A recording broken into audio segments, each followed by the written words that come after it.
My mother is not just my inspiration, but she set a standard which throughout my life, in everything that I do, I try to aspire towards.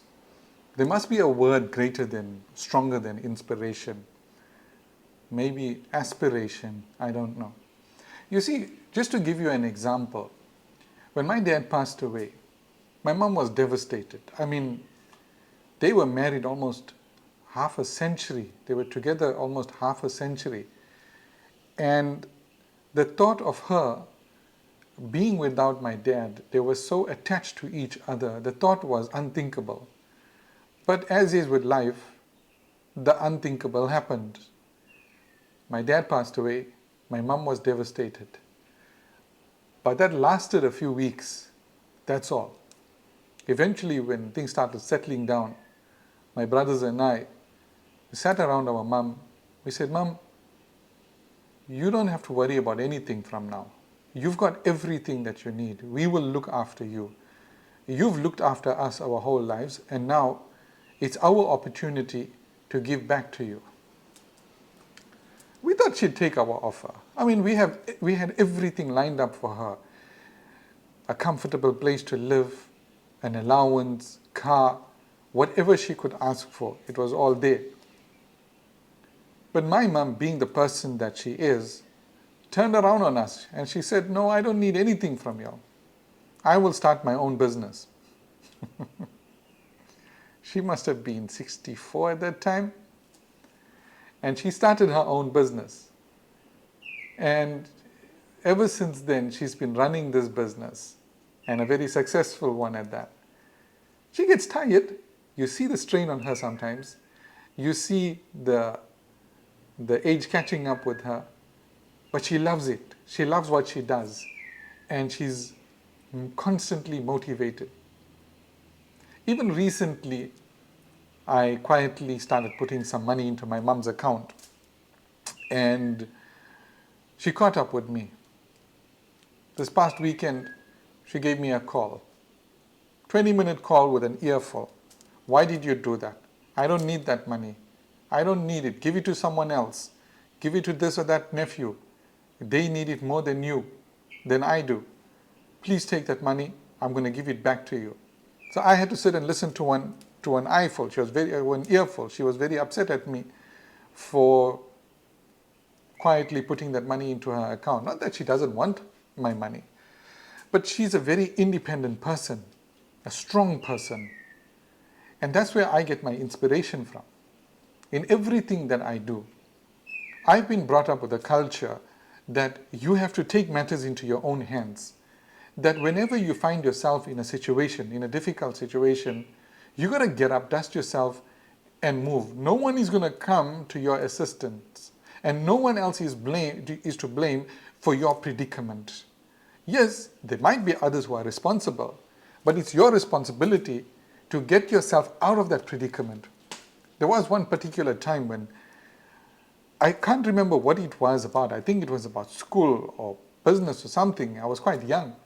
And I went up to my mom and I was actually whining and complaining about it. And she said to me something that stuck with me for the rest of my life. She said, this problem is not going to go away. You're going to have to shake your hands and legs. Shake your hands and legs. What does that mean? It means that you got to make effort. You got to get up and you got to take action and make the effort. And that's the first step towards solving your problem. Who do you expect to solve your problems? Who do you expect to do your job for you, to run your business for you, to maintain your family for you, to solve your problems for you? No one else. And that's the lesson that I learned from my mom. Now, I know what you're going to be thinking. It's Mother's Day time, it's Mother's Day season, and that's why this guy is talking about his mom. But I actually hate Mother's Day. Just like I hate so many other Western holidays like Valentine's Day, meaningless, empty, shallow symbols, maybe tokens of a guilty conscience. Because I don't believe in things like Mother's Day. I think that our entire lives, and this is my culture, this is what I've been brought up, our entire lives are dedicated to our parents. I've been taught from small that what you and whatever you own belongs to your parents. It's not about what is yours and what is theirs. It's all theirs, including you. And so they have a right over you, a constant right over you. First and foremost, to respect them, to love them, and to take care of them. When they are not able, then you take care of them. Now the thing with modernity, right? I have a lot of problems with modernity because modernity, as it comes from the West, is not based on ethics. It's not based on God consciousness, on responsibility to yourself and to others. It's based on progress. I mean, capitalism, what is capitalism? The very word capitalism derives from the word capital, and that comes from the word capita. How much is each person outputting? You are weighed and you are valued according to your output. And if you don't have any output, then you're not particularly useful in a capitalist system. And so that system is what is driving thought today, is driving the majority of people's thinking process. It's driving their thoughts. See, when a person gets old, then they are no longer useful because they are no longer productive if they are too old to work. And anything that you spend on them is actually causing a deficiency in your current resources. So you've got limited, scarce resources, and now you have to cut out a slice of that to give to this old person who is not productive, who is not a part of the capitalist culture anymore because they're not productive anymore. That's Western culture. And I have a big problem with that because that is in direct contrast to my culture. In my culture, everything depends on, and we are taught this, everything depends on the man above. Everything depends on God. Whatever you do doesn't bear actual results. Your efforts don't actually bear the results. You will get the results according to what He decrees for you, what He decides for you. And all the resources are His. And He will send them and give them to whoever He wants. That's how I've been brought up. That's the mindset, an abundance mindset. A mindset that you do the action, but the result comes from the man above. And so, when it comes to those people who are not productive, due to whatever reason, maybe they are your aged parents, or they are people who are poor, we are taught that the more you give, the more you get. Because this comes from above. There is abundance there. And that's why you find two people who make the same amount of effort. Maybe they start a business, and you find the one person finds success and the other person doesn't. Why? Is it your efforts that gave you those results? If that was the case, then the two of them should have gotten equal results, but they didn't. There was disproportionate results. So that's the trouble I have with holidays or commemorative days like Mother's Day and Valentine's Day. Because for a large percent of the population, it's just the one day where you appease the gods of capitalism by buying a trinket for your neglected parent, your neglected matriarch, and you sort of soften your own conscience, appease your own conscience, and give this matriarch a gift and maybe be nice to her for an hour or two. It's sad. It's really unfortunate. You know, I was at a restaurant and there was this old couple with their daughter. They weren't that old. They must have been mid to late 40s, and they came with their teenage daughter.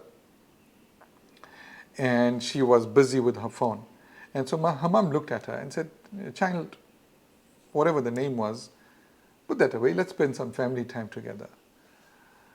The daughter looked up at her mom and lashed out in such vile and crude words that I was absolutely shocked and taken aback. And for a moment the mother's and my eyes locked. And I didn't know what to do with myself at that point.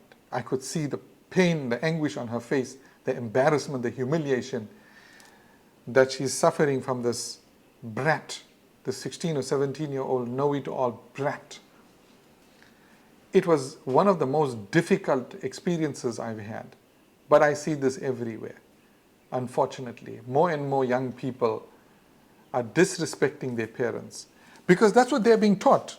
Postmodernist thought is this, that you must deconstruct everything. Deconstruct even the relationship that you have with your parents. That there's my parent. Why does my parent deserve more respect than I do? Why should I respect the parent when the parent doesn't respect me? So you go into that cycle. You've been taught now to question everything. And so you question that. But my culture teaches you something different. It's this. You respect your elders. They are humans. Yes, they may make mistakes. Yes, they may not be the greatest. Yes, they may not be the ideal. But you respect them. When your parent enters the room, you show them respect. Now, I'm not talking about obsequiousness, overdoing respect. I'm not talking about that. I can't even stand that. I can't stomach that. It seems so fake. I'm talking about pure, authentic respect.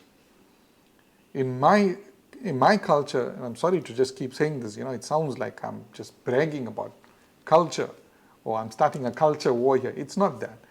It's things that are important to me in my life. We are taught to respect our elders. Your elder brother walks into the room, you respect him. Merely by him being your elder brother. That's culture. Now, well, I don't have an elder brother, but my younger brothers respect me. Now that we don't have a father, they look up to me as a father. When they need help, advice, I'm there for them. That's how our culture is. It's a culture of respect, and respect gets you everywhere. It gets you everything. Family. That is the true meaning of family. Today, it's all about me. It's all about what I can do for myself. How can I progress? Even at the cost of other people. I don't want to go into that. That's why you find all this exploitation happening in the world. But it's all about me. So what happens? When a kid reaches a certain age, maybe 18, maybe 21, the most important transition according to Western thought is that point in his or her life when they gain independence, when they move out of the house, when they go out into the world and become their own people.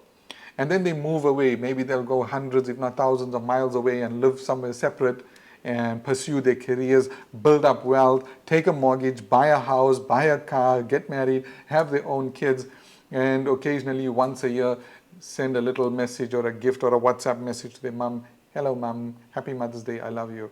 That is Western culture. Our culture is completely different. In our culture, and it was everyone's culture up until a certain point, up until modernism and then postmodernism.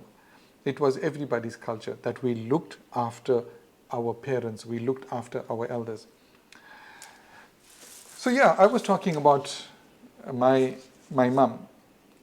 Now, the trouble is that today, what's happened with us is that we've become an orphan culture.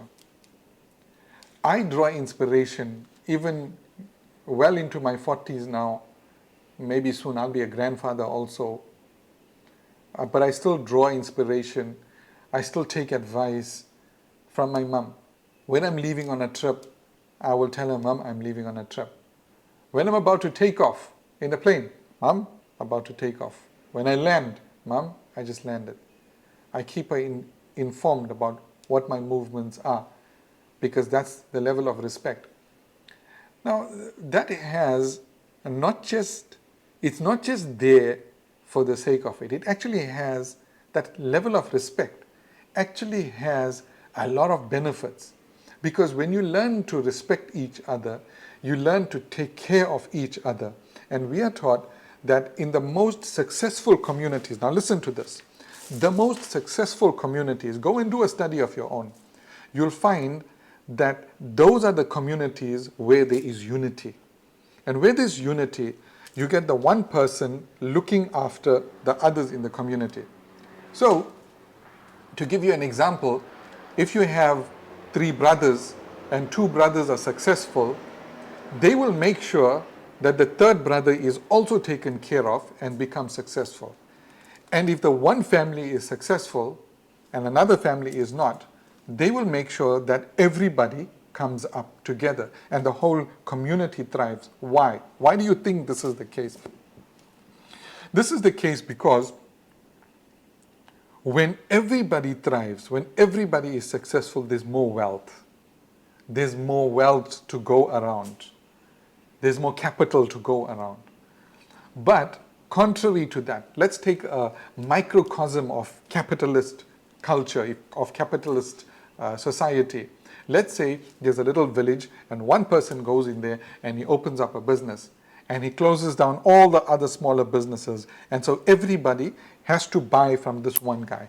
And so he manipulates the prices, he raises the prices, but people are still forced to, this is an island community, right? Hypothetical. And everybody is forced to buy from him.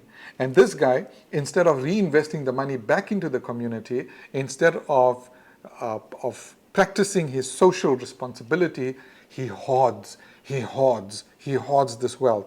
Well, what do you think happens to that whole community? As time goes, that community is going to get poorer and poorer and poorer. And everything is going to suffer. Education, healthcare, service delivery, everything is going to suffer. Why? Because of this one hoarder. Now you tell me about American culture. In the 1970s, the top 1% owned only about 7% of America's wealth. The top 1%. Today, they own 40%. From 7%, their wealth went up to 40%, 1% of the people. It went up to 40% of the entire country's wealth. And that's the problem, isn't it? Now, when there is respect for each other in a community, then that respect leads to bigger things. It leads to looking after each other, taking care of each other, families taking care of families, leaders taking care of their people. This becomes a norm in society. But pull that away, where everybody is just on their own, doing their own thing, looking after me and no one else. That's a society that's about to collapse. But there is light at the end of the tunnel, because a lot of societies are swimming against that tide. And let me tell you something. If you want to see tomorrow's leaders, look at the people who respect their elders. Look at the people who respect the young. Look at the people who respect life. And if you want to see a nation that's going to fall and fall hard, look for the opposite. People who disrespect and discard their elders. People who don't value life. People who don't look after and support the young. I remember an incident when I was in a subway in Istanbul, and I was there with my wife, and we were standing. It was quite a crowded train, and there was this group of very goth-looking youngsters, very angry, anti-establishment-looking youngsters sitting at one bench, a bit of a distance from us. And the train stopped at a station, and in comes this tiny, frail-looking old lady with a little stick and a little bag. And she came, and she's just looking around. I got a shock of my life, something I didn't expect to see. Those youngsters all, fast as lightning, as if something happened to them, they got up from the seat, and they gave her the seat, and they stood. When I saw that, I nudged my wife. I said, look at this.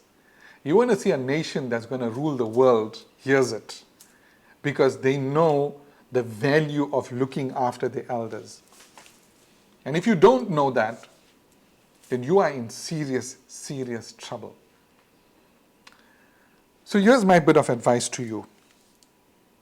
If you are estranged from your parents, Go and humble yourself and make amends and respect your parents. And don't give me that story, but my mother did this to me and my father did that to me. Resolve those issues afterwards. Start with the respect now, because you are their child. Because you are their child, respect them. If you want to be successful, respect them. And not just on Mother's Day. Now, what is the end result of all this? The end result of what's happening in the West is that we've got kids who are completely cut off from their parents. And you'll find the catalyst for this, strangely, in movie culture, right? You'll notice in movie culture, dads are always portrayed in a very negative light. In a very negative light. And for a long time I wondered why. Until I looked at postmodernist philosophy around the patriarchy and things like that. I don't want to get into that. But there is almost a deliberate mission in the West to separate people from their parents. And this is dangerous, because what's going to happen is you're going to get these people who don't have role models, who are lost and depressed, and they don't have anyone to look up to who will show them the way. You've essentially taken a human being and you've cut them off from their tradition and from their legacy. And then what happens is that this person is lost. And then who steps in? That's where the capitalists step in. They try to fill that hole with capitalism, with things. And that's why there's this mad capitalist consumerist culture in the US. I don't blame those people. I never ever look down on those people. It's because of the conditions that they face on a constant basis. They have a whole deep hole inside them that they are trying to fill. It's a very, very deep psychological, emotional thing.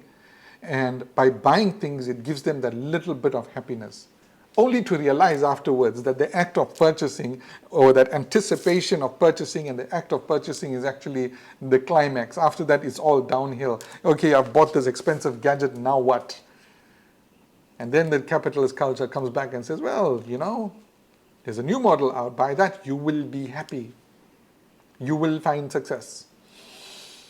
And so it's a cycle. But in societies where they learn to value other things, where they learn to value relationships, they learn to value their parents, they learn to respect their parents no matter what. When you do that, you are holding on to your legacy. You are holding on to that train, that train of legacy that goes way back, generations, if not hundreds of years. And so you are never alone. You are always within the care of your community, of your society. Take a person out of that, and that's why you get depression. That's why you get people suffering from depression. That's why you get people who are totally lost. They don't know how to deal with some of the simplest things. I mean, today's parents themselves need upbringing. They themselves need upbringing because they don't know the first thing about bringing up children. And so they run to this book and that psychologist. But you know what these people are? These people are nothing more than guesses. They are chances. They are speaking from zero experience. What you've done is you've chucked away your culture, you've chucked away your parents and their experience, and you're going to somebody's theory, and you're following that theory. Now, I'm not speaking out against, lecturers and academics. They've got their place. But when all you get from them is conjecture, when you've cut off your tradition and you're going to these conjecturers or conjurers, then you're asking for problems. I know I'm going on a rant here, but this is a topic that's very close to my heart. This is a topic that's it inspires deep emotions in me. The love for parents, because I love my parents with a passion. I miss my dad with a passion. And those whose parents are alive and they disrespect them, I feel like kicking them in the pants, as P.G. Wodehouse would say.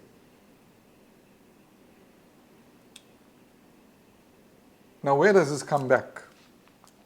For me, it comes back to my philosophy in life, in business, in everything that I do. My philosophy is this, that imagine three lines, right? The one line in the middle, that's me in my present point in time, right now, here and now. I am always looking to the future in terms of innovation, in terms of technology. But when it comes to value systems, when it comes to my sense of ethics, I'm looking at the past. And that's where my personal strength in business comes from. Looking at the past and drawing my sense of ethics from the past, from my parents and from their parents, and them from their parents, all the way back, generation upon generation. So this is in direct contrast to Western thought, which is where I am standing now, everything is in the future. I will not look to the past. Anything in the past is an anachronism. Anything in the past is backwards. That's why they use terms like we'll bomb you back into the Stone Ages. Why? Because anything in the past is backwards. We look to the future.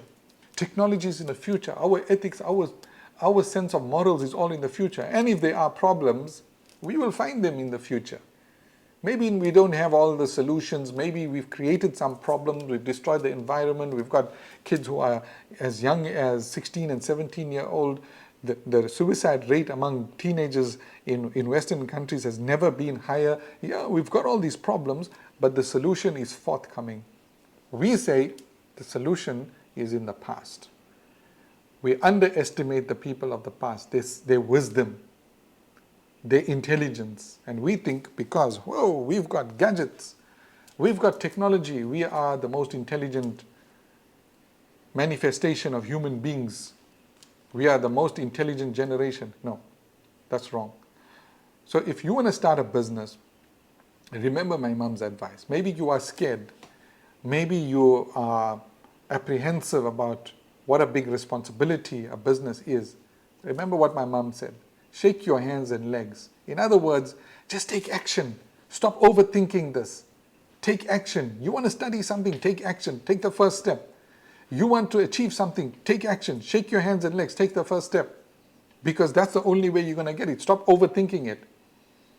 You want to become fit, take action. You want to start becoming more studious. You want to become something of a book lover, a bookworm. Open your first book. Read 2 lines. That's you taking action. That's you shaking your hands and legs. And for those of you who are thinking about business, let me tell you this. That the other lesson I learned from my parents, and I'm grateful for, is that there is nothing more fulfilling and satisfying than running a business of your own, particularly when your family is with you. And with me, I've taught my boys to respect each other and to respect their parents. So today we work in our business peacefully because there is a sense of respect. There are lots of times when I, as their father, unfairly, unduly take off with them, but they accept it that I'm their father. And they know I'll come true again, I'll come round again, and I will apologize to them. But never ever are they allowed to show me any disrespect, whether it's in the business or at home. And that's where business success comes from. It comes from learning to respect people, not to exploit people.